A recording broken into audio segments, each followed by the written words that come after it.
Hello, and welcome back to another episode of the Bible in 1 year with the Preacher's Husband. And here we are at our remote location. We are at the Worley Ranch in the beautiful rolling hills of Watertown, Tennessee. And of course, you see right behind me here my mother's kumquat tree, and it's blooming already. It's beautiful. I can't wait to eat some fresh kumquats from it. They were good last year, and I think they're going to be even better this year.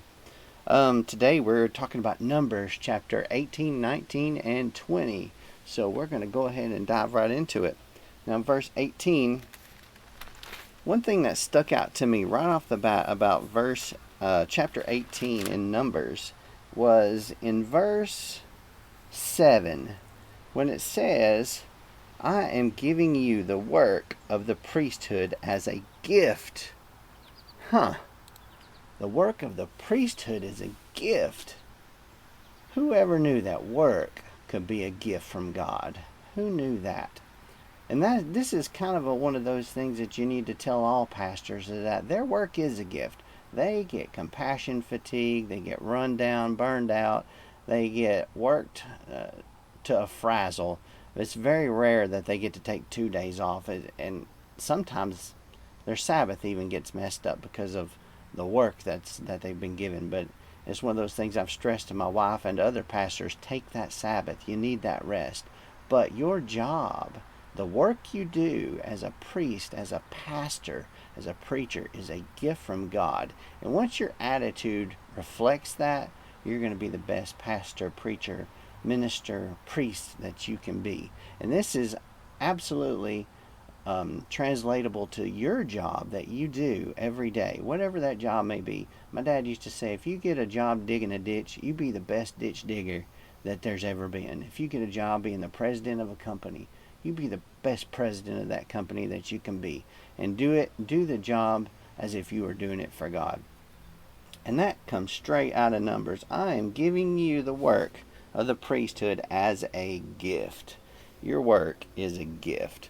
Now, I move on to verse 19. I give to you and your sons and daughters all the holy contributions that the Israelites present to the Lord as a permanent statute. It is a permanent covenant of salt before the Lord for you as well as your offspring.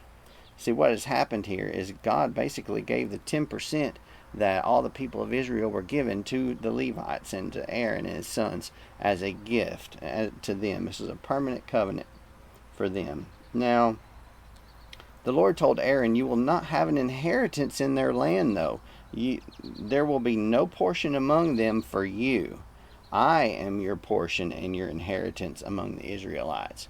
God is Aaron's inheritance. What does that mean to you? Post something about that in the comments. What does it mean to you that the Lord was his portion and his inheritance among the Israelites? Now, in verse 23, it says, the Levites will not receive an inheritance among the Israelites. This is a permanent statute throughout your generations. For I have given them the tenth that the Israelites present to the Lord as a contribution for their inheritance. Now, the Levites, in turn, though, they were required to present to the Lord a tenth of the tenth that they got. They were not exempt from tithing. They still had to tithe as well. The best part of the tenth was the highest quality from the produce of the flocks of the fields was to be presented to the priests, and then they were to present 10% of that to God. Now, this was somewhat of a new legislation, but most of verses 1 through 20 were just a review of existing things that already happened, but that was a new thing, and it highlights the roles of the priests and the Levites within the community after the threat to their position in the Korah rebellion. Chapter 9 talks about purification rituals, and I'll let you read about that. If something stuck out in chapter 19, post about it in the comments and let's talk about it. But we get to chapter 20, and chapter 20 starts out, it is the first month, Abib or Nisan, in the spring of the 40th year, brought the conclusion of the punishment of Israel in the wilderness.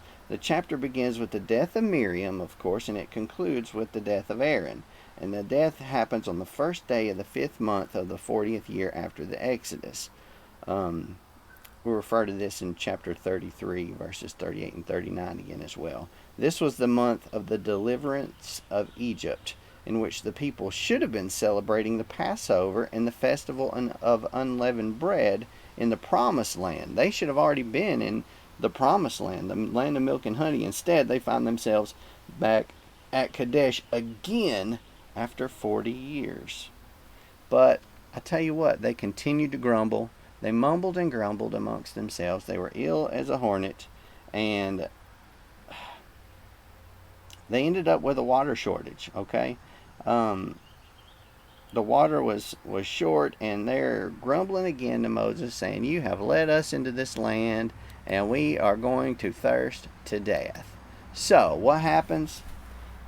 The Lord speaks to Moses, and he says, "Take the staff and assemble the community. You and your brother Aaron are to speak to the rock while they watch, and it will yield its water. You will bring out water for them from the rock and provide drink for the community and their livestock." Now, do you think that Moses obeyed? Moses was so frustrated with the people and so ill at them because that so many times they had been rebellious, and here they are doing it again, that he doesn't do what the Lord tells him. In fact, he goes to this rock, and instead of talking to the rock, he starts yelling at the Israelites. He's saying, "Listen here, you rebels. We must bring water out of this rock for you. Must I bring water out of this rock for you? A bunch of whiners." And then Moses raised his staff, and he hits it twice with his staff, so that an abundant amount of water gushed out, and the community and their livestock drank. So he didn't talk to the rocks. He hit the rock instead, and instead of bringing the water to the people, he made the people go to the water. So he did not do what God instructed him to do. And God punishes Moses for this, for declaring that God declared that he would not bring this assembly into the land because of it. Now, next, the Israelites end up trying to go through Edom, and the Edomites deny them going through there. They said, "No, we're not going to let you through." And of course, if I'm thinking about a million people come walking through my town, I don't think I'd want them to walk through my town, my place either, because of the stuff that they could take and destroy and trample. And even though Moses and Aaron, they promised, "We won't do this. We won't trample stuff. We'll stay on the main road, and we'll be out through your town just a matter of a couple of days. Just let's go through." He's like, "No." And this harsh answer from the Edomites caused bitter feelings between Israel and Edom for centuries to come. They do not get along for centuries after this. And then we get to the end of chapter 20, and this is Aaron's death. Now, Aaron's death, in verse 23, it says, "The Lord said to Moses and Aaron at Mount Hor on the border of the land of Edom, Aaron will be gathered to his people. He will not enter the land I have given the Israelites, because you both rebelled against my command at the waters of Meribah." So this, in my opinion, is a part of the punishment. Is Aaron dies. He dies upon that mountain. And he tells Moses, "Take Aaron and his son Eleazar and bring them up Mount Hor. Remove Aaron's garments and put them on his son Eleazar. Aaron will be gathered to his people and die there." So they did, and Aaron died. And when the whole community saw that Aaron had passed away, the entire house of Israel mourned for him 30 days. And the changing of garments was basically the passing along of the priesthood from Aaron to Eleazar. And that is the end of chapter 20. Tomorrow, we're going to be in Numbers chapter 21 and 22, just 2 chapters tomorrow. And I look forward to another exciting episode of the Bible in 1 year with the Preacher's Husband tomorrow, but I'll be back home. So we will see you then. Peace from the Worthy Ranch.